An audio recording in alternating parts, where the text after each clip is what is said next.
13 avril 1992, Paris. Paul Touvier jubile. Il ne peut contenir sa joie. Avec sa femme Monique et ses 2 enfants, Pierre et Chantal, il se serre dans les bras et essuie des larmes de bonheur. Ils attendaient cette victoire depuis près d'un demi-siècle. Ils triomphent sur le terrain du droit. Ils ont terrassé cette justice française qui s'acharne à vouloir les punir pour les crimes commis par Paul Touvier pendant la guerre. Dans un arrêt surprenant, la chambre d'accusation de la Cour d'appel de Paris décrète un non-lieu en faveur de Paul Touvier, ancien chef du 2e service de la milice à Lyon. Au terme de 3 ans d'instruction, la chambre écarte 5 des 6 chefs d'accusation visant Touvier. Elle estime que les charges ne sont pas suffisantes pour un procès de l'ancien milicien. Pour le 6e chef d'inculpation, l'assassinat de 7 juifs le 29 juin 1944 à Rieux, la chambre juge qu'il s'agit de crimes prescrits.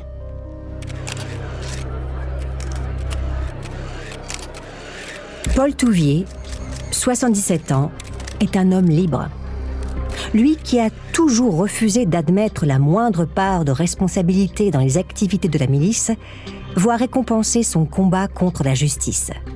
Lui qui se considère comme la victime d'un complot, a enfin lavé son honneur et rétabli sa réputation. L'aide que lui ont fournie des membres de l'Église pendant sa cavale n'a pas été vaine. Pourtant, Touvier a tort de se réjouir trop vite. L'arrêt de la chambre d'accusation laisse en suspens un point d'interrogation. Les exécutions de Rieux sont un crime. Mais sont-elles aussi un crime contre l'humanité, qui, lui, est imprescriptible ? Si c'est le cas, l'ancien milicien n'est pas tiré d'affaire, loin de là. Le non-lieu en faveur de Touvier provoque une onde de choc qui balaie la vie judiciaire et la politique française. Les critiques déferlent.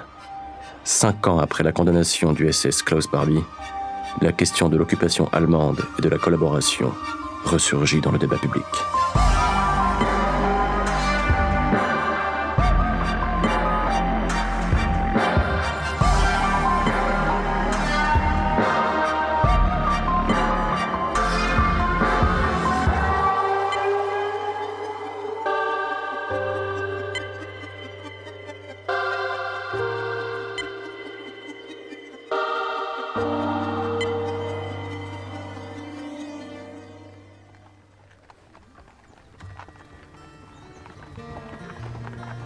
Pour comprendre Paul Touvier, il faut revenir à son enfance aux Charmettes, dans la banlieue de Chambéry. Il n'est pas possible de cerner la personnalité de cet homme sans tenir compte du milieu dans lequel il naît, le 3 avril 1915. Son père, François Touvier, est un fonctionnaire de la Troisième République, mais il déteste l'État laïque. Ancien pensionnaire de l'école des prêtres du Prado à Lyon, François Touvier vit dans une foi catholique, rigoureuse et traditionnaliste. Il est anti-Dreyfusard. Il lit la presse d'extrême droite, l'Action française et Gringoire. Il pense que la République est gangrénée par les communistes et les francs-maçons. Il rêve d'un gouvernement autoritaire adossé à un catholicisme austère.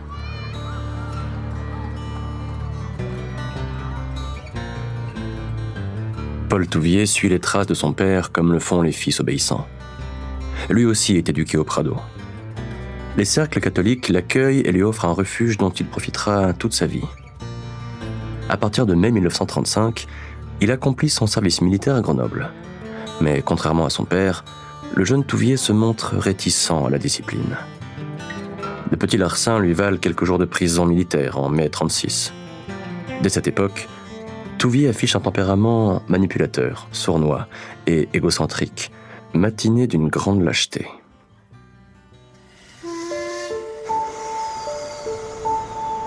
Embauché par Piston à la compagnie des chemins de fer PLM, Touvier s'inscrit au Parti social français, le PSF, où il intègre une équipe chargée de la propagande. Il distribue des tracts et colle des affiches contre le Front populaire. D'abord modéré au sein de ce parti nationaliste, il radicalise ses positions pour grimper dans la hiérarchie. Avec son bagage familial, il n'a aucun mal à trouver les mots capables de servir son opportunisme. Incorporé dans l'armée française, Paul Touvier découvre la Seconde Guerre mondiale dans toute son horreur de sang et de métal. En mai 40, son unité est prise sous le feu de l'artillerie allemande dans l'Aisne. Plusieurs de ses compagnons de régiment sont tués. L'un a même la tête arrachée. Terrifié, Touvier s'enfuit du champ de bataille. Il marche au hasard, sans but. Il pourrait être considéré comme déserteur, mais dans la débâcle de ce printemps 1940, il est un de ces soldats perdus fuyant l'avancée des armées du Reich. Il gagne la banlieue parisienne, puis, avec d'autres troufions, il se réfugie sur le plateau du Larzac. Quand le maréchal Pétain accepte l'arrêt des combats, Touvier éprouve un soulagement. Au fond de lui, il admire ce militaire dont les valeurs rejoignent les siennes. Il est un pétainiste convaincu.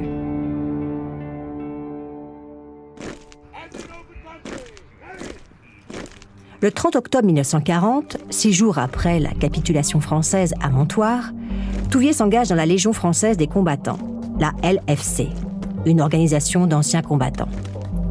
Animé par un tempérament belliqueux, Touvier fait partie de ceux qui veulent imposer par la force un changement de régime politique. Il est alors enrôlé dans le service d'ordre légionnaire, le SOL, que vient de créer Joseph Darnan, futur chef de la milice. Cette organisation paramilitaire entend mener une révolution nationale réactionnaire. Travail, famille, patrie deviennent les piliers de ce nouvel ordre. En zone libre, le SOL compte environ 20 000 membres. La plupart sont des jeunes hommes urbains, modestes et peu diplômés, comme Paul Touvier.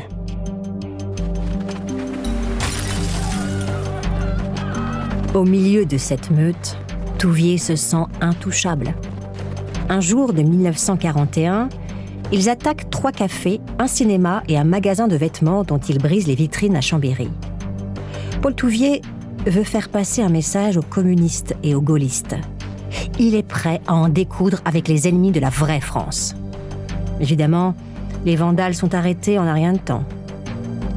Menacé de poursuite, Touvier fait beaucoup moins le fier à bras. Heureusement pour lui, l'affaire remonte jusqu'au gouvernement de Pierre Laval. Aussitôt, l'ordre est donné de stopper l'instruction.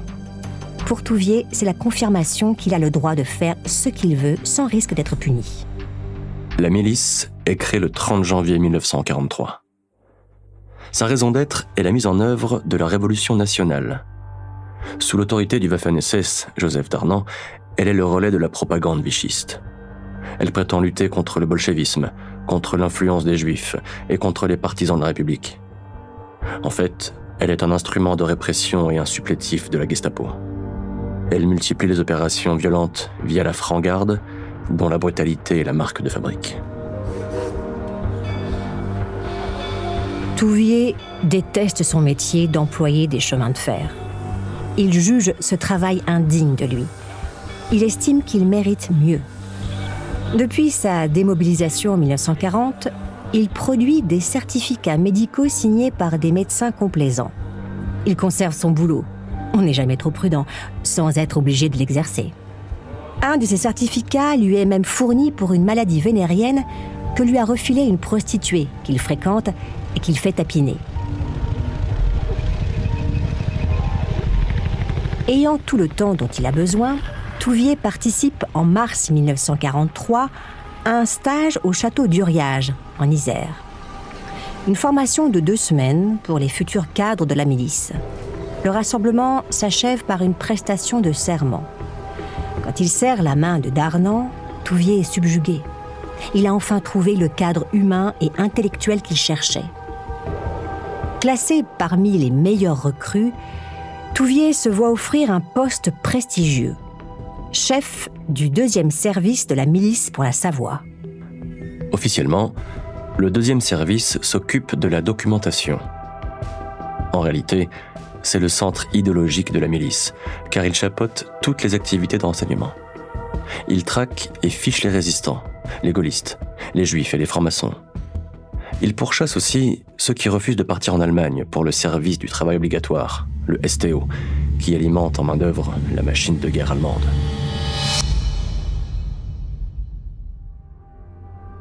3 septembre 1943. Obsessionnel et méthodique, Touvier prend vite du galon. Il quitte la Savoie et rejoint le QG régional à Lyon. Toujours au 2e service. On lui confie une équipe, 5 gars. Très vite, il étoffe et dirige une trentaine de bonshommes. Touvier est dans son élément. Il domine, il commande, et il ne risque rien car tout ou presque est permis. Il fait des fiches et il traque des gens. Selon ses propres termes, il procède à des réquisitions et à des cautionnements. En langage clair, il raquette les gens. Il va même jusqu'à s'installer dans l'appartement d'un couple juif en fuite. Il vend les biens qu'il y trouve et il récupère leur automobile. De son point de vue, toutes ces confiscations sont légales et Touvier se sert généreusement, au point que certains miliciens trouvent qu'il abuse et qu'il se montre peu partageur avec les copains.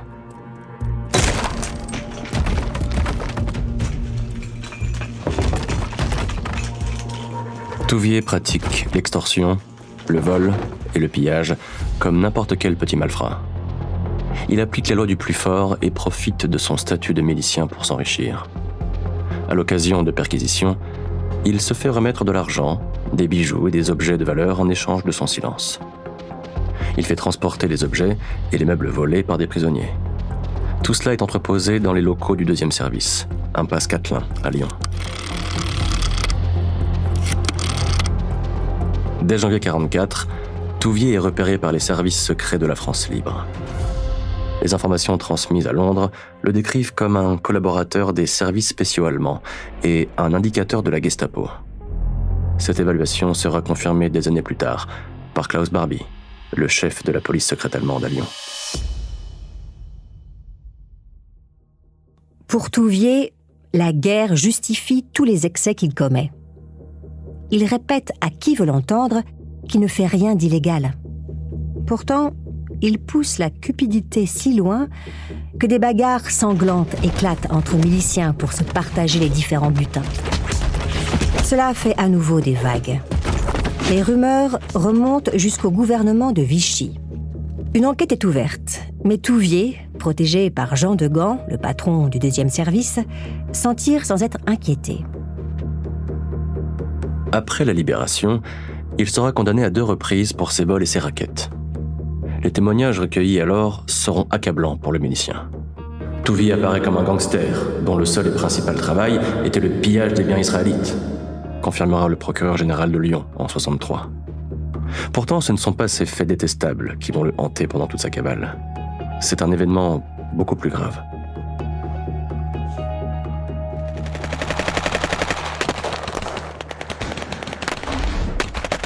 « 28 juin 1944, Paris. Des membres des mouvements unis de la résistance abattent Philippe Henriot, secrétaire d'État à l'information et partisan de la collaboration. L'annonce de la mort est faite à la radio par Pierre Laval, le chef du gouvernement.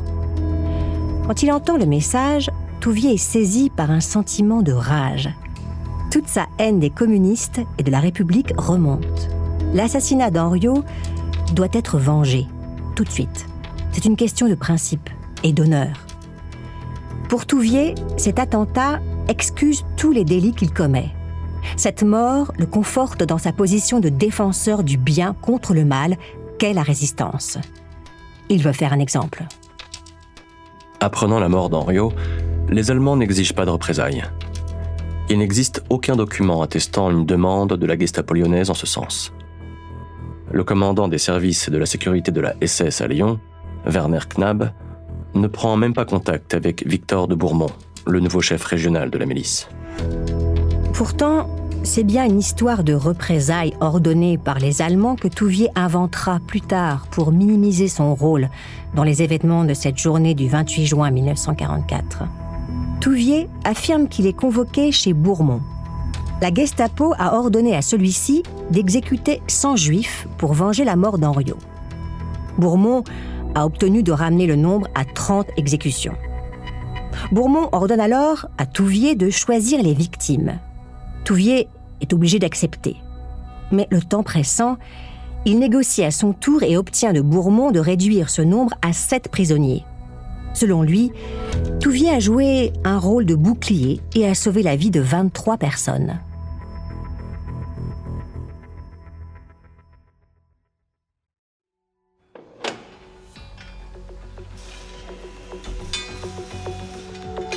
En réalité, ce qu'il se passe ce jour-là est bien différent.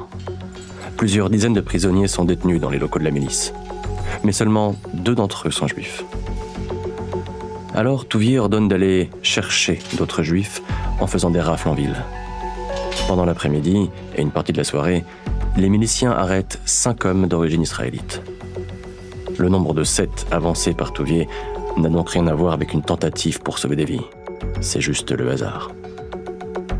Choisi pour désigner les victimes, Touvier est conscient que cette vengeance risque de lui valoir des ennuis, un jour ou l'autre. Malgré tout, il a très envie de faire un exemple. Alors, il se fabrique des excuses pour minimiser son implication. Dans l'après-midi du 28 juin, pendant que se déroulent les rafles, il se rend au chevet d'un de ses frères malade à l'école du Prado. Le 29, dans la journée, il effectue un rapide aller-retour à Vichy pour des affaires. Puis, le 30 juin, il conduit son frère à Chambéry. Tout l'enjeu pour Touvier est de montrer que les 28 et 29 juin, il était occupé à gérer d'autres problèmes.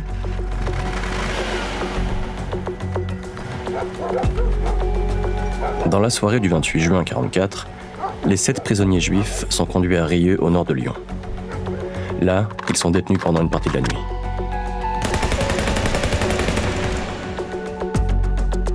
Avant l'aube, ils sont alignés le long du mur du cimetière du village et exécutés par des rafales de mitrailleuses, puis achevés d'une balle dans la tête. La tuerie a lieu le 29 juin, à 5h du matin.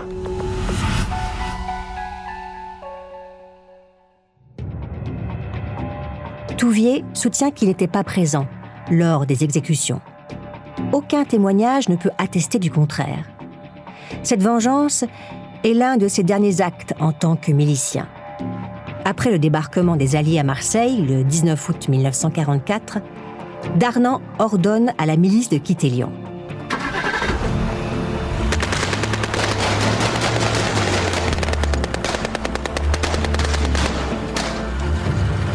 Refusant de mêler son sort à celui des autres, Touvier décide de fuir seul. Il n'a confiance en personne. Et pour survivre, il revient à ses repères d'enfance, l'Église catholique, qui va le protéger pendant 40 ans.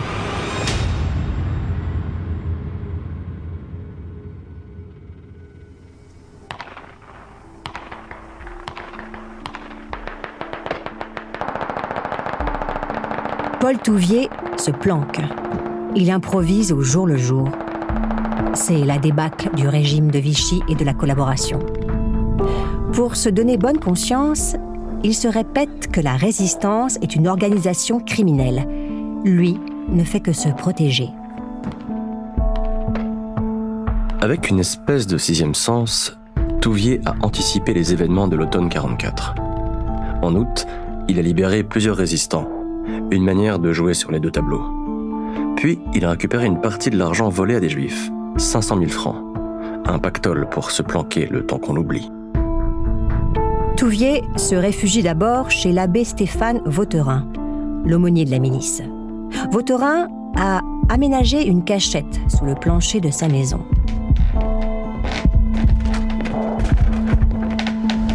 C'est allongé sous des lattes de bois qu'un jour Touvier échappe aux partisans venus perquisitionner.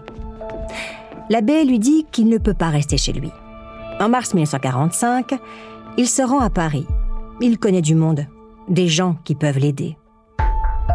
Dans sa fuite, Paul Touvier a emporté des passeports, des cartes d'électeurs et des certificats de naissance qui appartenaient à des prisonniers. Avec ces documents, il se fait délivrer des papiers d'identité par plusieurs mairies. L'administration française est dans un désordre total. Beaucoup d'archives sont perdues ou ont été détruites.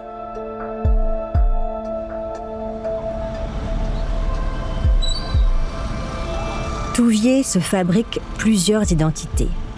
Il se fond dans le chaos de l'après-guerre. Mais une cavale, cela coûte cher. Les 500 000 francs sont vite dépensés. Alors il retrouve ses anciens travers, trafic, cambriolage et vol crapulé. Le 29 juin 1946, il est blessé au bras lors d'un braquage à Paris. Bien que Touvier reste introuvable, la machine judiciaire se remet à tourner. Le 10 septembre 1946, la Cour de justice de Lyon le condamne à mort par contumace. Le 4 mars 1947, la Cour de Chambéry prononce une peine identique. Absent de ces deux procès, Paul Touvier devient un double condamné à mort.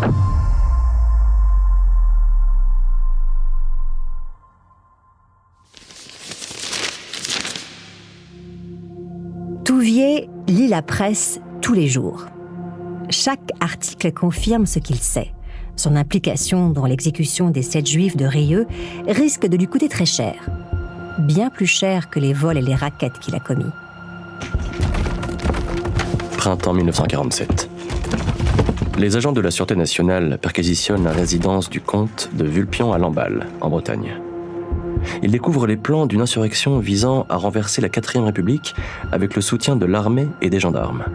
Ce complot, baptisé « Plan Bleu », s'appuie sur un réseau d'anciens miliciens et de religieux qui rêvent de rétablir un régime calqué sur celui de Vichy. C'est en remontant ce réseau que la police retrouve la trace de Touvier. 3 juillet 1947, Paris. Paul Touvier se tient devant un cinéma des Champs-Élysées. La soirée est douce. Pourtant, il a enfoncé son chapeau et remonté le col de sa veste comme s'il avait froid. Il a rendez-vous avec un ancien collabo belge, impliqué dans le Plan Bleu. Le type est en retard. Touvier commence à s'énerver quand 2 agents des renseignements généraux le saisissent par l'épaule. Touvier se débat. Il n'a rien fait. Il est un bon citoyen français. Ses papiers sont en règle. Il s'appelle Albert Gaillard. Les policiers l'embarquent sans écouter ses protestations. Ils le conduisent rue des Saussets, dans l'ancien QG de la Gestapo. Puis, ils visitent l'appartement que le suspect occupe, rue de Pontieux. Ils mettent la main sur de faux billets et de faux timbres fiscaux pour fabriquer de faux papiers.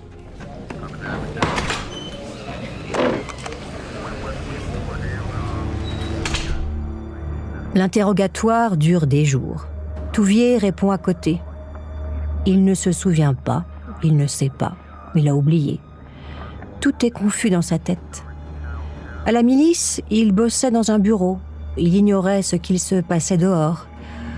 En revanche, il faisait des fiches. Il se rappelle de noms de militants bolcheviques et de chefs de réseaux communistes. Il peut tout balancer, si on veut. Il a toujours détesté les cocos. Il est un bon patriote. Au passage, il donne même les identités de 3 prêtres qui l'ont aidé dans sa fuite. L'enquête est transmise au parquet de Lyon, là où les crimes ont été commis. Mais le 9 juillet, la veille du transfert de Touvier, se produit un événement inexplicable. Alors qu'il est retenu rue des Saussets, le milicien s'évade profitant d'une porte laissée ouverte. Comme par hasard.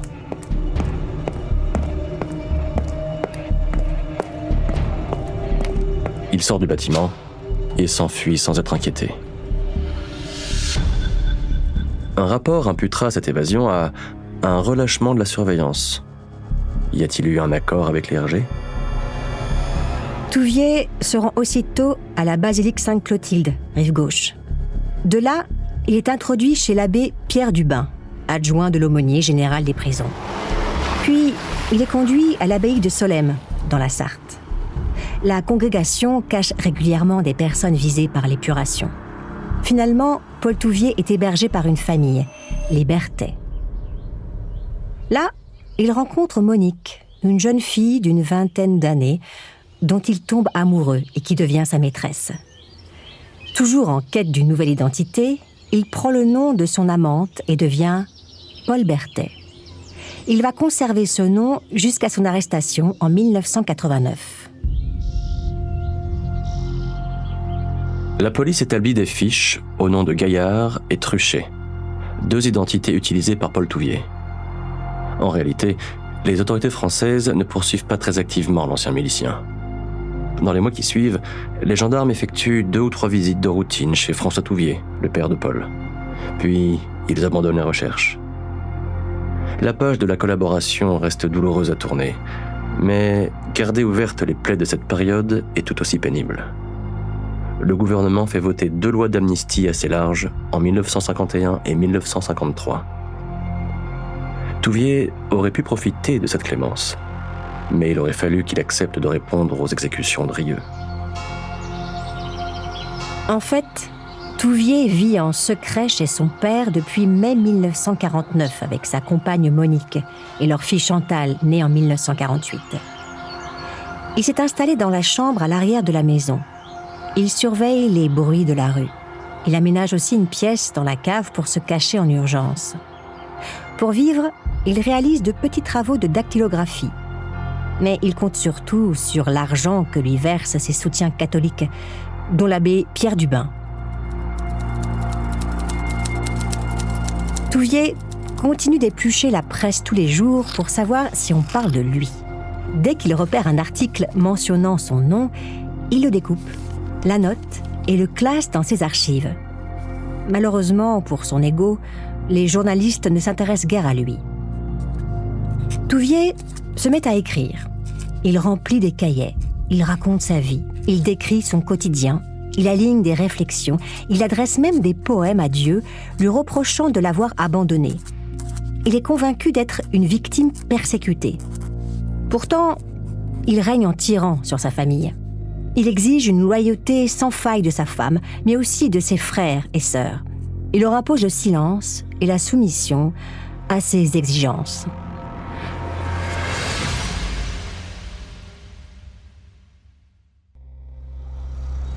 Juin 1952, Paris. Maître Raymond de Jouffre de la Pradelle reçoit Paul Touvier dans son cabinet parisien. Avant la guerre, l'avocat a défendu des militants de la Cagoule, une organisation d'extrême droite en lutte contre la République. Pendant que Touvier parle, la Pradelle l'écoute l'air pensif. Son client ne veut pas aller en prison. Il a peur qu'on l'assassine. Il pense être la cible d'un complot des communistes. Il refuse d'avoir tort. Il refuse d'être puni et réfute la responsabilité de ses actes. Il veut que ses crimes soient effacés. En clair, glisse l'avocat, vous voulez être amnistié sans aller en prison. Avril 1953. Les Charmettes. Touvier cesse d'écrire des poèmes à Dieu. Il suspend même sa correspondance pour réclamer de l'argent à ses soutiens. Il se lance dans la rédaction d'un mémoire de 28 pages dactylographiées reprenant les arguments qu'il a exposés à son avocat. Ce texte, dont il va faire usage pendant des années, décrit la milice comme une organisation désordonnée et peu efficace, bien loin de cette machine répressive que les résistants ont affrontée au péril de leur vie. Pour Touvier, le seul but de ce mémoire est de minimiser le rôle qu'il a joué. Ne parvenant pas à localiser le fuyard, la justice ordonne alors la confiscation de ses biens et prononce plusieurs interdictions de séjour. Il lui est interdit de résider à Paris et dans une vingtaine de départements des Alpes et du centre de la France. Peu lui importe. Sous l'identité de Paul Berthet, il sillonne la France. Il frappe à toutes les portes. Il quémande de l'aide. Il exige des faveurs. Touvier n'est pas le reclus qu'il prétend être. Il mène une croisade personnelle.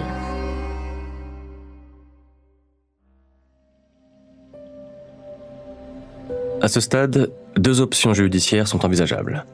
La grâce présidentielle ou l'amnistie. La grâce est une décision du chef de l'État qui dispense une personne de l'exécution d'une peine, mais n'efface pas celle-ci. Le bénéficiaire n'est pas reconnu innocent. L'amnistie, quant à elle, est une loi votée par le Parlement qui efface certaines condamnations. C'est une mesure générale et collective prise en faveur d'un groupe de condamnés. Les personnes bénéficiant d'une amnistie sont alors considérées comme innocentes. Octobre 1957, Lyon. Paul Touvier est présenté à Monseigneur Charles Ducaire, secrétaire particulier du cardinal Gerlier, archevêque de Lyon. La rencontre entre les deux hommes est un tournant dans la vie de l'un et de l'autre. Convaincu de l'innocence de Touvier, Ducaire épouse la croisade de l'ancien milicien. L'ecclésiastique fait jouer toutes les relations que sa position lui confère. Il approche d'abord le ministre de la Justice, Edmond Michelet, résistant, déporté et fervent catholique, qui se montre attentif à la requête. Touvier réclame une amnistie totale et sans condition. 22 juillet 1959, Lyon. Michelet demande à la direction des Grâces d'ouvrir un dossier Paul Touvier. Le dossier est transmis au procureur général de Lyon. Après des investigations, le magistrat rédige un récapitulatif. La demande d'amnistie n'est pas recevable au regard de la loi qui est sans ambiguïté sur ce sujet. Touvier ne peut pas bénéficier de cette mesure parce qu'il a exposé des personnes à des tortures, à la déportation ou à la mort. Le rejet n'est pas notifié à Touvier directement car il a refusé de fournir son adresse. Puisque Michelet ne peut rien pour lui, Touvier exige de Ducaire qu'il passe à l'étage supérieur. Il faut porter l'affaire à l'attention de Charles de Gaulle, le président de la République. Des contacts sont pris. Aveuglés par leur obsession, ni Touvier ni Ducaire ne perçoivent la naïveté de leur démarche. Il y a là un obstacle politique infranchissable. De Gaulle, leader de la résistance, ne peut s'impliquer en faveur d'un ancien collaborateur. C'est un nouvel échec. Mais Ducaire s'acharne. Il se lance dans le recueil de témoignages de moralité favorables à Touvier. En mai 1963, le prélat rassemble 13 lettres signées par des témoins, dont certaines sont obtenues par la menace ou par le chantage. Avec l'appui de Monseigneur Julien Gouet, secrétaire général de l'épiscopat français, le dossier Touvier est présenté au nouveau garde des Sceaux, Jean Foyer. Le 24 mai 63, la réponse du ministère tombe. Les faits sont trop graves pour que l'amnistie puisse intervenir en l'état. Une bonne stratégie pour Touvier serait d'attendre la prescription de ses condamnations par contumace. Cette prescription est de 20 ans. Si, au bout de ce délai, le coupable n'a pas été arrêté, la sanction devient caduque. Et c'est ce qui se produit le 3 mars 1967 à minuit. Le milicien Touvier n'est plus condamné à mort. Touvier devrait sauter de joie. Mais voilà, il veut plus. La prescription ne lui suffit pas. Son arrogance et sa vanité réclament une compensation pour toutes ces années où il a dû se cacher, vivant à la limite de la pauvreté. Pour les souffrances endurées, Touvier veut être déclaré innocent. Mai 1969, Paris. La direction des grâces du ministère de la Justice enregistre une demande présentée par Maître Forge Arrosson, nouveau conseil de Paul Touvier. L'amnistie n'étant pas envisageable, l'avocat opte pour la grâce présidentielle. Il a pris un soin particulier dans la rédaction de sa requête en insistant sur les circonstances atténuantes et les justifications que son client et Ducaire ont compilées.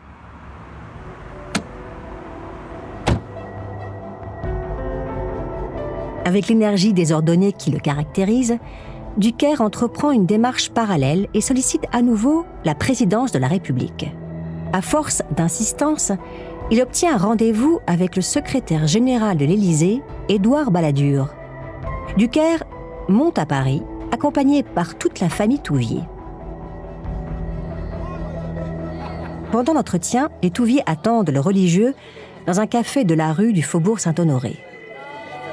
Quand Ducaire entre dans le café, il fait grise mine. C'est un nouvel échec. Toutes ces initiatives finissent par trouver un écho dans la presse. Touvier redevient soudain un sujet d'actualité. Face à la pression médiatique, le ministère de la Justice confie une enquête au commissaire Jacques Delarue. Le policier vérifie les 13 lettres de moralité rassemblées par Ducaire en 63. Entre avril et mai 70, Delarue interroge tous les témoins. 9 d'entre eux reviennent sur leur déclaration, précisant avoir agi sous la pression de Ducaire et avoir eu peur d'ennui avec l'Église. Le 10 juin 70, Delarue rend son rapport. La conclusion est accablante. L'activité de Touvier au sein de la milice a été néfaste, crapuleuse et inexcusable. Ducaire et Touvier se mettent en quête de nouveaux témoignages. Ils récoltent 36 attestations, dont celle de 3 résistants. Le 3 septembre 1971, Ducaire est reçu à l'Élysée par Anne-Marie Dupuis, directrice de cabinet du président Georges Pompidou. Cette entrevue s'est faite par l'entremise d'un chanoine, aumônier de De Gaulle. 23 novembre 1971, Paris.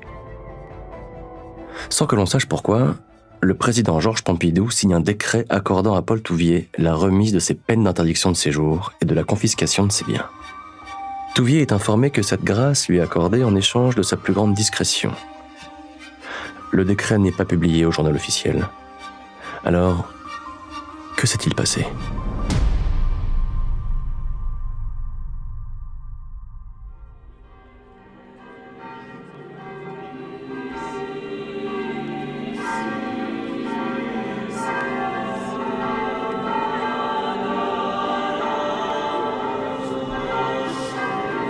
Décembre 1971, cité du Vatican. Paul Touvier et sa famille passent Noël et le jour de l'an au Vatican. Monseigneur du Caire a voulu célébrer en grande pompe la grâce accordée par le président Pompidou.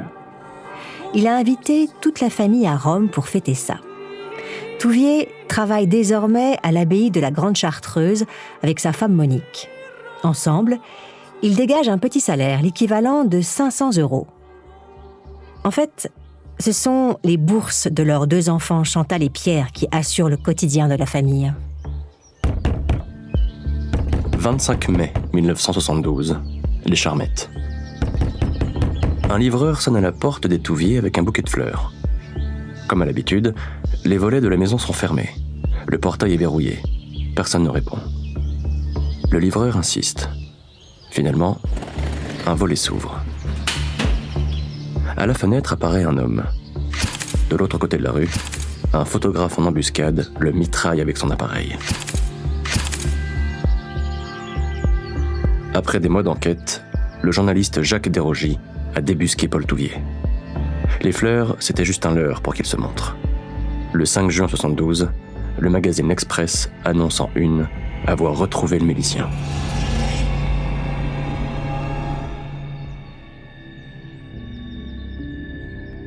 Une nouvelle fois, la panique s'empare de Touvier. Le matin du 5 juin, il se rend au kiosque et achète un exemplaire du journal. Tout y est rapporté, y compris le rôle de certains religieux. Au Vatican, c'est l'affolement. Le cardinal Jean-Marie Villot, qui avait rédigé une lettre en faveur de Touvier, exige de récupérer le document. Villot impose une version officielle. Charles Ducaire a agi seul. L'Église catholique ne peut pas être impliquée dans cette affaire. Touvier se sent lâché. Après le reportage de Desrogies, la presse se déchaîne. 2000 articles sont publiés sur Touvier dans l'année. Soudain, Georges Pompidou est soupçonné de sympathie avec le régime de Vichy. Des manifestations d'anciens résistants sont organisées. René Cassin, proche de De Gaulle et prix Nobel de la paix, demande que la grâce soit retirée et qu'un nouveau procès de Touvier ait lieu.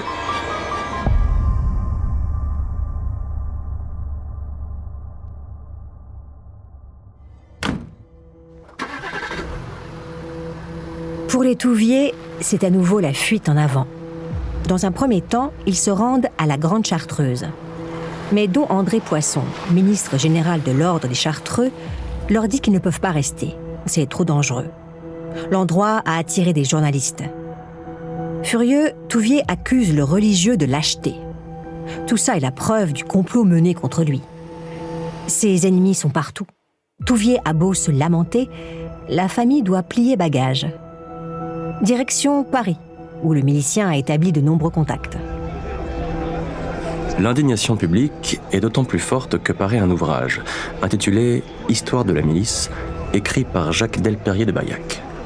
Ce travail d'historien est la première production sérieuse et complète sur le rôle des miliciens pendant l'occupation. Bien sûr, l'ouvrage mentionne l'activité de Paul Touvier en tant qu'adjoint puis chef du 2e service à Lyon.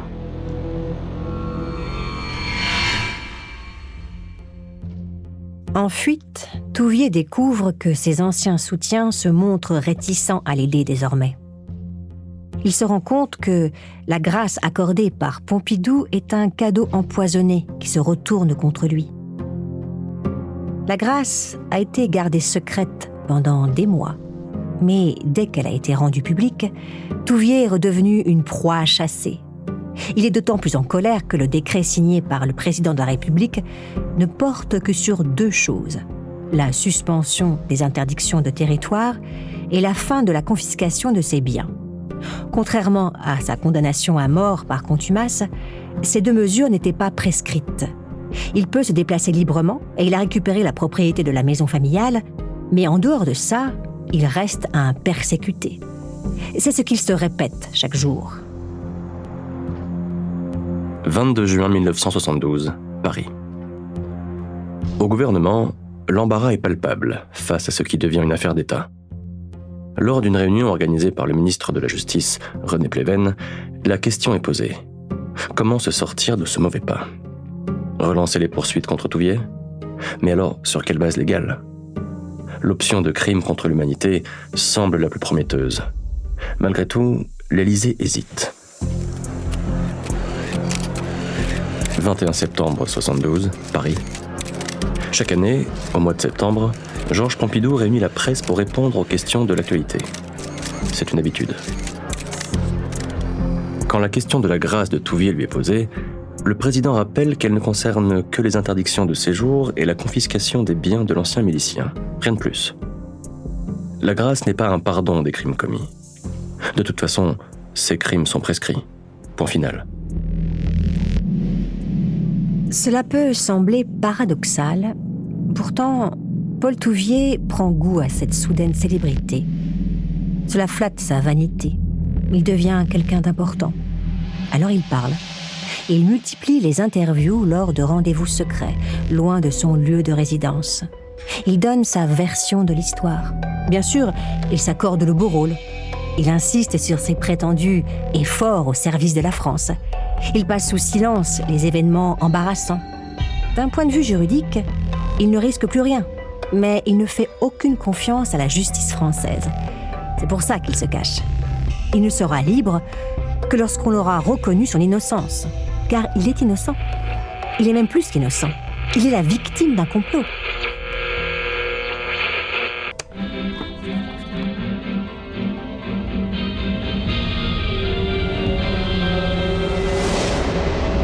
En enquêtant, les journalistes mettent la main sur un enregistrement de Touvier réalisé par Monseigneur Ducaire en 1969 et qui était resté inédit. Le 13 mars 1973, RTL diffuse des extraits de cette bande audio. Millions de Français entendent soudain la voix de Touvier. Aucune hésitation dans le ton, aucun remords, aucune excuse. Au contraire, Touvier fournit une version très personnelle des exécutions de Rieux. Pour les familles des victimes, l'arrogance avec laquelle Touvier s'exprime est insupportable. À l'été 1973, plusieurs d'entre elles portent plainte pour crimes contre l'humanité auprès du tribunal de Lyon et de celui de Chambéry. Ces nouvelles procédures posent 2 problèmes juridiques majeurs. Premièrement, de quel crime non jugé et non prescrit peut-on accuser Touvier 30 ans plus tard ? Deuxièmement, si ces crimes contre l'humanité sont établis, quelle juridiction est compétente pour les juger ? «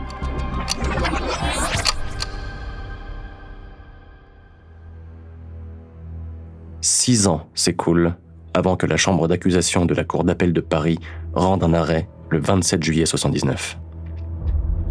Les crimes contre l'humanité ne peuvent être prescrits et les plaintes déposées à Lyon et à Chambéry doivent être transmises à un juge d'instruction. Si l'Église a pris ses distances, Touvier ne reste pas sans soutien. Il peut compter sur tous les nostalgiques du pétainisme et sur les militants de l'extrême droite qui commencent à redonner de la voix. Parmi eux, Charles Philippi, ancien collaborateur de Philippe Henriot à Vichy. Philippi tient une tribune régulière dans le journal extrémiste Rivarol. En mars 1975, c'est le magazine Historia qui publie un article biographique consacré à Touvier. Évidemment, tous les éléments de ce papier s'appuient sur des documents et des déclarations favorables à l'ancien milicien. Au fil des lignes, la milice est peinte comme une organisation honorable et Touvier comme un agent dont la mission se résumait à des tâches administratives. En parallèle, Touvier caresse l'idée d'écrire un livre. Cela flatte son ego. Mais les discussions avec les maisons d'édition peinent à aboutir. Il se résout à rédiger une brochure, une 40aine de pages intitulée de manière provocatrice « Mes crimes contre l'humanité ».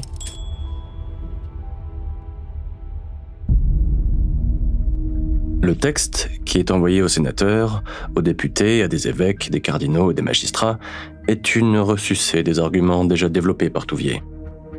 Il conteste les procédures qui furent lancées contre lui et dénonce un complot communiste. À la lecture du texte, il est évident que Touvier exploite les tensions de la guerre froide à son profit.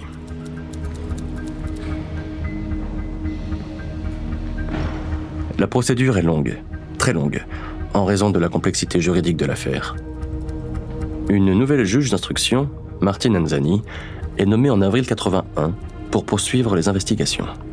Maître Lapradelle prend contact avec la magistrate, histoire de tâter le terrain. Après l'entrevue, l'avocat conseille à Touvier d'être interrogé par la juge.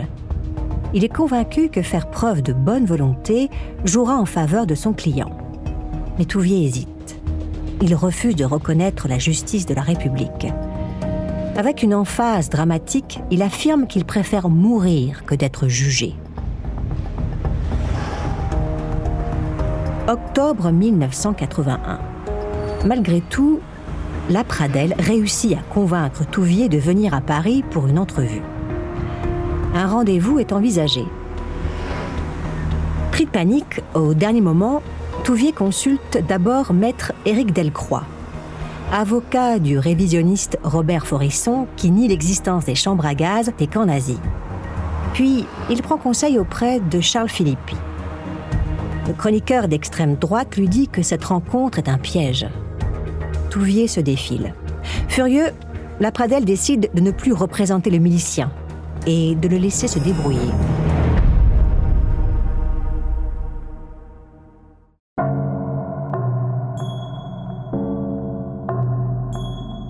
« 27 novembre 81, Paris. Face à cette mauvaise volonté, la juge Anzani décide d'inculper à nouveau Paul Touvier dans le cadre de son enquête sur le meurtre des 7 fusillés de Rieux. L'enquête a été rouverte en s'appuyant sur les plaintes déposées par les familles des victimes en 1973. Ce sont ces plaintes qui ont entraîné l'ouverture d'une nouvelle procédure. Le milicien est à nouveau recherché par la justice.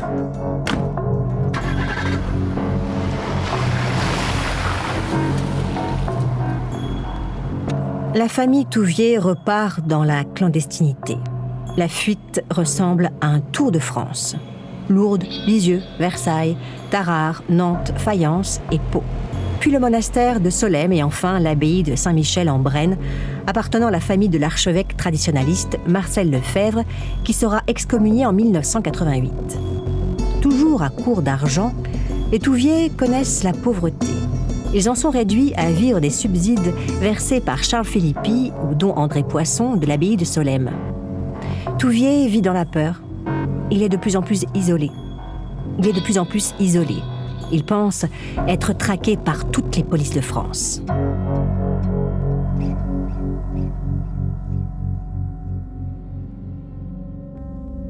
Novembre 85.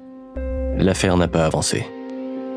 La juge Anzani transmet le dossier à son confrère Claude Grelier. En consultant les documents, le magistrat est saisi d'effroi devant les photos et à la lecture des témoignages.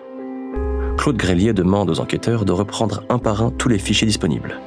Sécurité sociale, relevé bancaire, déclaration d'impôt ou facture de téléphone.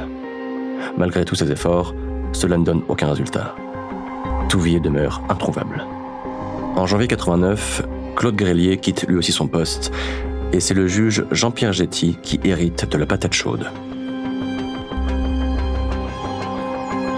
Pendant toutes ces années, l'univers de Paul Touvier se rétrécit comme une peau de chagrin. Ceux qui acceptent de l'aider sont de moins en moins nombreux. Ils se tiennent à distance de ce personnage infréquentable. Touvier continue de rédiger des courriers, de réclamer de l'argent ou de solliciter des conseils. Sa correspondance est acheminée par 2 intermédiaires afin qu'on ne retrouve pas sa trace. Mais les réponses se font de plus en plus rares au fil des mois. Touvier se sent abandonné. Il remplit des cahiers de son écriture maigre et s'apitoie sur son sort.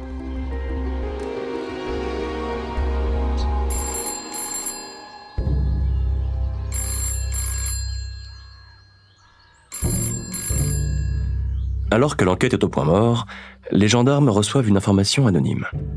Gérard Lafont, fondateur de l'Ordre des Chevaliers de Notre-Dame, serait en contact avec Touvier par l'intermédiaire d'un membre de cette congrégation traditionnaliste. L'information confirme des relevés bancaires datant de 1980. Monique Berthet aurait bénéficié de virements de la part d'un membre de cet ordre religieux qui était à l'origine une troupe scout anticommuniste. Le 15 mars 89, deux journalistes du Canard enchaîné, Louis-Marie Aurault et Hervé Liffant, signent un article intitulé « La Soutane Connection, qui protège depuis 45 ans un criminel de guerre français ». Le reportage met directement en cause l'Ordre des Chevaliers de Notre-Dame, présenté comme les héritiers du pétainisme et de la collaboration. Au sein de la famille Touvier, la panique monte encore d'un cran, si cela est possible. D'autant que le 5 avril, les gendarmes effectuent une perquisition chez Jean Touvier, l'un des frères de Paul. Là, ils récupèrent des lettres de Monique Berthet expliquant la démarche à suivre pour acheminer le courrier en se servant d'intermédiaire. D'autres lettres de Paul Touvier sont saisies mentionnant l'Ordre des Chevaliers de Notre-Dame. Touvier comprend que les enquêteurs se rapprochent dangereusement. 22 mai 1989. Grâce aux informations contenues dans les lettres, les gendarmes interpellent Gérard Lafont, le fondateur de la congrégation. Ce dernier avoue verser de l'argent tous les mois à Paul Touvier. Cet argent est remis aux miliciens par une certaine Geneviève Penou. Interpellée le lendemain, Geneviève Penou reconnaît que des chèques signés par un membre de l'ordre transitent chaque mois sur son compte et que les sommes sont ensuite transmises au Touvier. Aux dernières nouvelles, l'ancien milicien se trouve au prieuré Saint-François, à Nice.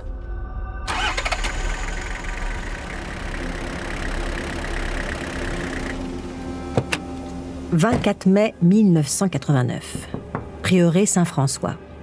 Paul Touvier entend les coups frappés à la porte principale. Il entend les pas de l'un des frères qui résonnent sur les dalles en pierre. La porte s'ouvre en grinçant. Il perçoit les voix des gendarmes. Ils sont là pour interroger les occupants des lieux. Il demande aux frères de rassembler les résidents. À pas menus, Paul Touvier s'avance vers les deux types en uniforme qui lui font face.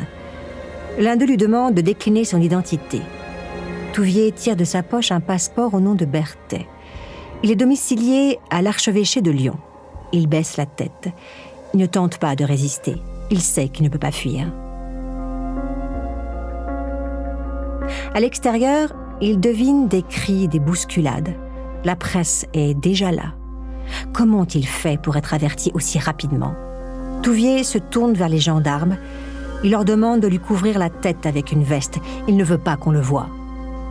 Il franchit la porte, le visage dissimulé sous un vêtement. Il entend seulement le crépitement des flashs et aussi les cris de la meute qui répètent son nom.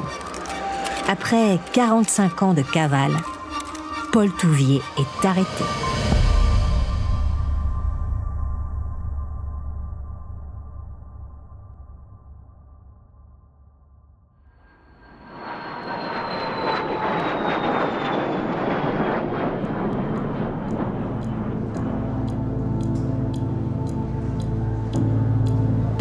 « 24 mai 1989, aéroport de Nice. Encadré par des gendarmes, Paul Touvier ne peut réprimer un sentiment de fierté. Un avion est affrété pour lui. Le trajet jusqu'à Paris se déroule comme un rêve. Il y a quelque chose d'irréel dans l'enchaînement des événements de cette journée. À la descente de l'avion, il est conduit sirène hurlante jusqu'à l'Hôtel-Dieu. Examens médicaux, pose une sonde urinaire. Touvier souffre d'un cancer de la prostate. Il est 20h quand il entre dans le bureau du juge d'instruction.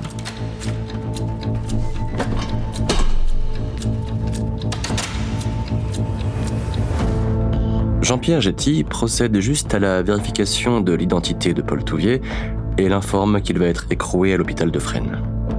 Pour le magistrat, les choses difficiles commencent maintenant. Beaucoup de temps s'est écoulé. Certains témoins sont âgés. Leurs souvenirs se sont effacés. La lassitude, la peur et l'envie d'oublier cette période effroyable compliquent la tâche du juge. Jean-Pierre Jetty prend comme point de départ 4 plaintes déposées juste après la guerre, dont celle visant le massacre de Rieux. 25 autres plaintes sont enregistrées entre juillet 89 et mai 91 pour arrestation, torture déportation et meurtre.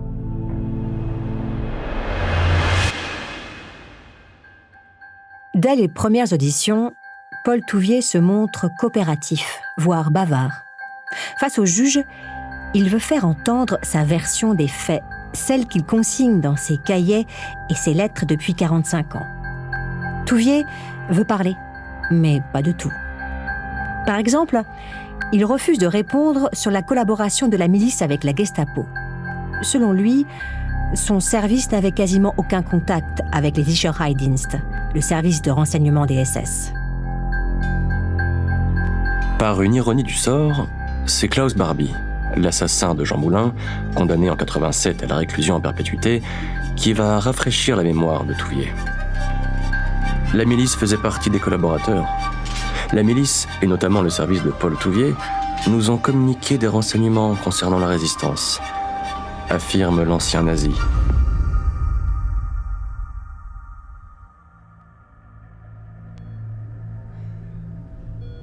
Pour le défendre, Paul Touvier a engagé maître Jacques Trémollet de Villiers, un avocat qu'il avait contacté dès 1983. Encore une fois, Touvier a anticipé. Même s'il enrage d'avoir été arrêté, l'accusé profite au mieux de sa nouvelle situation. Il se comporte en parfait égoïste. Feignant des faiblesses physiques, il se fait servir par les soignants de l'hôpital et il mobilise l'attention des autres patients. Il se déplace en fauteuil roulant, bien qu'il soit capable de marcher. Il met en scène son rôle de victime. Le juge Getty poursuit son travail de vérification des plaintes. Il se déplace à Lyon et à Chambéry. Il obtient du cardinal Albert de Coutray, primat des Gaules, l'accès aux archives de l'évêché. Le dossier grossit vite, trop vite. En 2 ans et demi, Jean-Pierre Getty passe en revue 33 dossiers. Quand il remet ses conclusions, l'affaire compte 30 000 pages. 11 plaintes ont été sélectionnées et 6 ont été retenues. Bénéficiant de la stratégie très agressive de son avocat, Paul Touvier remporte une première victoire importante. En mai 1991, le juge Getty prend une ordonnance prolongeant d'1 an la détention provisoire de Touvier. Trémollet fait appel de la décision. Le 11 juillet, la chambre d'accusation de la Cour d'appel de Paris infirme l'ordonnance pourtant soutenue par le parquet. La chambre estime que l'instruction étant proche de sa conclusion, la détention de Touvier n'est plus nécessaire. L'ex-milicien quitte la prison de Fresnes. Il est placé sous contrôle judiciaire et acquitte une caution de 60 000 francs. Au cours de ces 2 années de détention, les psychiatres ont eu l'occasion de dresser un portrait psychologique de Touvier. Selon leurs estimations, son statut de milicien lui procurait une puissante satisfaction narcissique. Il se faisait appeler « Chef Paul ». Les psychiatres précisent que son comportement exprime une tendance à la duplicité et à la manipulation. Sorti de Fresnes, Touvier s'installe avec sa femme Monique et leurs 2 enfants, Pierre et Chantal, dans un appartement du 16e arrondissement dont maître Trémollet est propriétaire. L'endroit est décoré de portraits d'officiers chouans exécutés par les soldats de la Révolution et d'une photo du maréchal Pétain. Juin 89, Lyon. Petit retour en arrière. Dès l'arrestation de Touvier, le cardinal de Courtrai perçoit les dommages qu'un procès de l'ancien milicien risque de provoquer pour l'Église catholique. Le cardinal, qui s'est rendu 2 fois à Auschwitz, en 83 et 87, décide d'établir la vérité quoi qu'il en coûte. 1 mois après l'arrestation à Nice, le cardinal contacte l'historien René Raymond et lui demande de constituer une commission réunissant des spécialistes de la Seconde Guerre mondiale et de l'histoire de l'Église. Il leur accorde un accès total aux archives de l'archevêché. Rapidement mise sur pied, la commission réunit 6 professeurs d'université et le père Jean Dujardin, enseignant en histoire et mandaté par de Courtrai. Pendant 2 ans, ces spécialistes mènent un intense travail de recherche et d'analyse. Informé de cette initiative, maître Trémollet conseille à Touvier de repasser à l'offensive. La stratégie plaît aux miliciens qui détestent rester inactifs. Malgré les poursuites engagées contre lui, Touvier n'a pas renoncé à son ambition. Il veut être blanchi de ses crimes et déclaré innocent des actes commis pendant l'occupation. Pour lui, Il n'a fait qu'obéir aux ordres et appliquer la loi en temps de guerre. Il n'a rien à se reprocher. « 6 janvier 92. La commission instituée par Monseigneur de Courtrai publie son rapport intitulé « Touvier et l'Église ». La première conclusion est que l'Église catholique n'a pas mené d'entreprise concertée visant à protéger Paul Touvier. Les aides, dont le milicien a bénéficié, sont des initiatives personnelles. Celles-ci ont été nombreuses, mais l'institution dans son ensemble ne peut être tenue responsable. L'autre conclusion est impitoyable. Paul Touvier est présenté comme un meurtrier, un cambrioleur, un racketteur et même un proxénète. Le texte note que Touvier n'a jamais exprimé le moindre repentir pour ses actes. Touvier et Trémollet sont assez malins pour comprendre une chose. Impossible d'attaquer le travail de la commission sur le fond. Ils n'ont aucune chance. En revanche, ils peuvent attaquer la forme. Trémollet rédige un mémoire dans lequel il accuse les membres de la commission de partialité en faveur des partis civils. Pour l'avocat, les auteurs du rapport ont tronqué la vérité. La milice n'était pas systématiquement antisémite et ses activités ne peuvent pas être qualifiées de crimes contre l'humanité. Le mémoire est déposé devant la chambre d'accusation de la Cour d'appel de Paris. 13 avril 92, Paris. C'est un coup de théâtre comme la justice en provoque parfois. La chambre d'accusation rend un arrêt qui provoque une onde de choc judiciaire et un séisme politique. Sur les 6 chefs d'accusation retenus par le procureur, elle en annule 5, estimant que les charges sont insuffisantes. Pour le 6e chef d'accusation, la tuerie de Rieux, la chambre juge qu'il n'y a pas lieu de poursuivre, puisque le crime commis par Touvier est prescrit. C'est la consternation et l'incompréhension. Que s'est-il passé pour en arriver à cette décision ? En lisant entre les lignes de l'arrêt, une explication émerge. Les 3 juges de la chambre d'accusation ont voulu exprimer leur réaction face au rapport de la commission de Courtrai. Les juges laissent entendre que ce rapport a été perçu comme une tentative maladroite pour influencer leur décision. Or, une telle entreprise n'est pas acceptable, d'où le choix de prononcer un non-lieu en faveur de Touvier.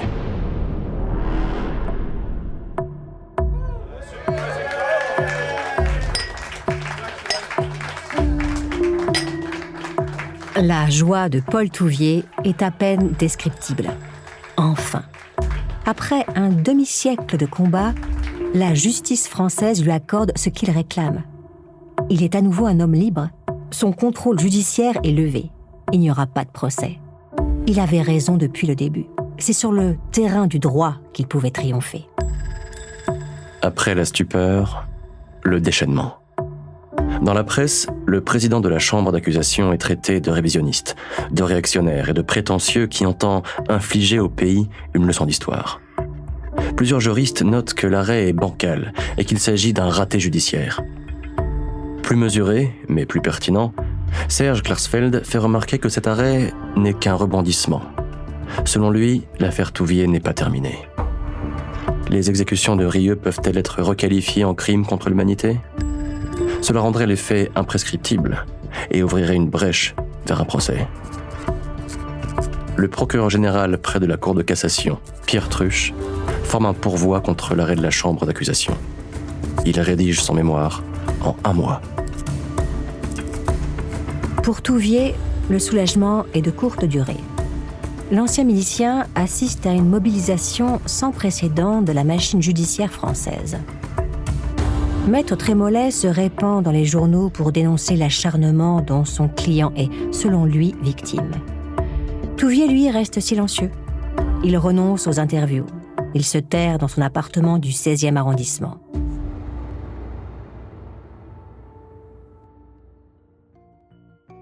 La justice fait preuve d'une rapidité exceptionnelle pour répondre aux mémoires du procureur Truche. Le 27 novembre 92, la Cour de cassation suit les réquisitions du procureur général. Elle casse l'arrêt de la chambre d'accusation, uniquement sur le 6e chef d'accusation, sans se prononcer sur les autres. Les assassinats commis à Rieux sont bien des crimes contre l'humanité. Le dossier est transmis à la chambre d'accusation de la Cour d'appel de Versailles. Le 2 juin 1993, la Chambre décide de renvoyer Paul Touvier devant la cour d'assises des Yvelines.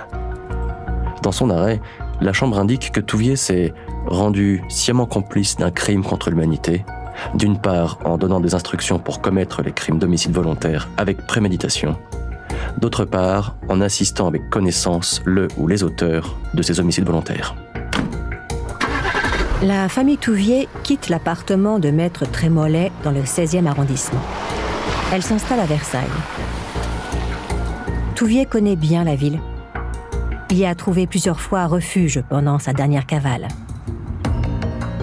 Le président de la cour d'assises, Henri Boulard, et ses 2 assesseurs prennent connaissance des 30 000 pages du dossier en 4 mois. La tâche est hors norme, tout comme le procès. Des travaux d'agrandissement de la salle d'audience sont réalisés pour accueillir 70 personnes supplémentaires dans le public et 120 journalistes.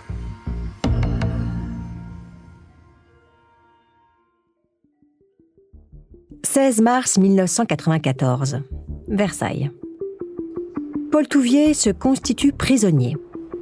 Son procès s'ouvre le lendemain. Il est interné à la maison d'arrêt pour femmes de Versailles.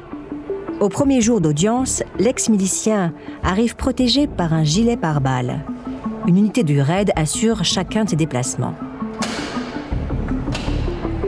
Quand il entre dans la cour d'assises, il a 79 ans et la fatigue des années se lit sur son visage. Touvier reste silencieux. Il assiste sans parler à la constitution du jury et au débat de procédure. Puis, il sort peu à peu de sa réserve. Il s'exprime plus volontiers. Il se montre même loquace sur les faits qui peuvent lui être favorables. Sur les sujets embarrassants, il feint la perte de mémoire. Il se défausse et accuse d'anciens camarades de la milice. Malgré le peu de temps dont il a disposé, le président Henri Boulard a une connaissance approfondie du dossier. Ses questions sont précises et incisives. Des murmures d'approbation parcourent le public quand Touvier est pris en défaut. On se réjouit de le voir hésiter ou se contredire. Les témoins se succèdent à la barre jusqu'à la déposition du résistant Louis Goudard. Se produit alors une bascule. Goudard raconte en détail la sélection des victimes par Paul Touvier le 28 juin 1944. Dans un premier temps, Touvier désigne Goudard pour être exécuté. Puis il se ravise et le libère quand il se rend compte que le résistant n'est pas juif. La sélection de Touvier s'est faite sur des critères ethniques. Louis Goudard est la preuve vivante que les exécutions de Rieux sont un crime contre l'humanité.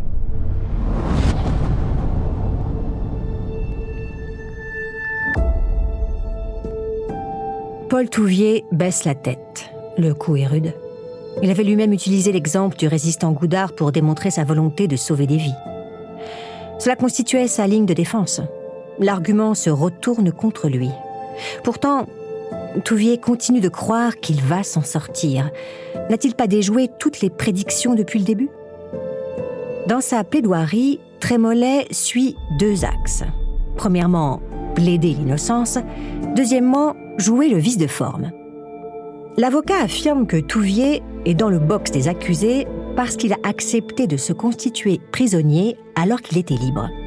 Pour Trémollet, il n'y a jamais eu de cavale et de volonté d'échapper à la justice. C'est un mythe.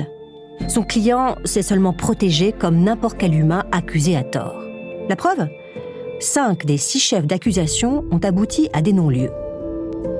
Quant aux exécutions de Rieux, elles ont déjà été jugées en 1946.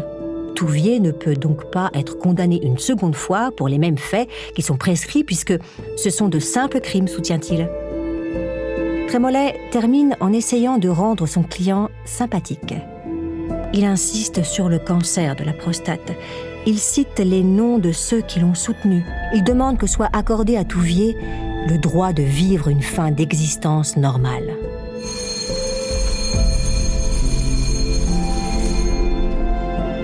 « 20 avril 1994, Versailles. Il est minuit lorsque la sonnette retentit dans la cour d'assises pour annoncer que les délibérations sont terminées et que les jurés sont parvenus à un verdict. Le président Boulard a besoin de quelques secondes pour contrôler l'émotion qui étreint sa voix. À la majorité des membres de la cour, Paul Touvier est reconnu coupable de complicité de crimes contre l'humanité avec préméditation. Pour ces faits, il est condamné à la réclusion criminelle à perpétuité. Le plus étrange est que Paul Touvier aurait pu s'épargner une vie de paria qui s'achève par sa condamnation. Il lui suffisait de reconnaître ses crimes et il aurait sans doute bénéficié, comme d'autres collabos, d'une des amnisties votées en 1951 et 1953. Bien sûr, il aurait passé quelques années en prison. Il a préféré être ce personnage égocentrique, refusant de se repentir et de s'excuser. Il n'a pas eu le courage d'admettre qu'il était un voleur, un racketteur, un criminel et un proxénète. Reste une chose, c'est le régime de Vichy qui a rendu possible des individus comme Touvier. Il décède le 17 juillet 1996 des suites de son cancer. Une semaine plus tard, une messe est dite à sa mémoire à l'église Saint-Nicolas du Chardonnay, creuset du catholicisme radical.